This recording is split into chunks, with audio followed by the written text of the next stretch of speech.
What if I told you the ice in your drink is doing the exact same thing as an entire frozen lake? That crackling sound you hear isn't random. It's the sound of energy being released from inside the ice. When water freezes, the outer layer freezes first, trapping tiny air bubbles and hidden stress within the cube. Everything looks perfectly still.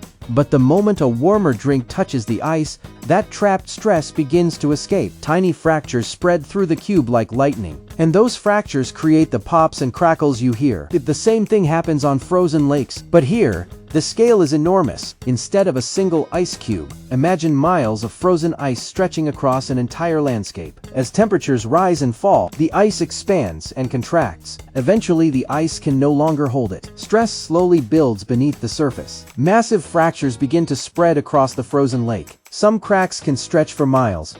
Others cut deep through layers of ice. These fractures create vibrations that travel through the frozen surface, and because sound travels much faster through ice than through air, strange noises can echo across the lake. Deep hums, sharp whistles, metallic echoes. Scientists call this phenomenon singing ice. It can sound almost as if the lake itself is alive. Yet it all begins with the same process happening inside an ordinary ice cube. So the next time you hear ice crackling in your drink, remember that you're listening to the same physics that can make an entire frozen lake sing. One happens across miles of frozen wilderness, the other happens in the palm of your hand, and both begin with a simple crack. Have you ever heard your ice sing?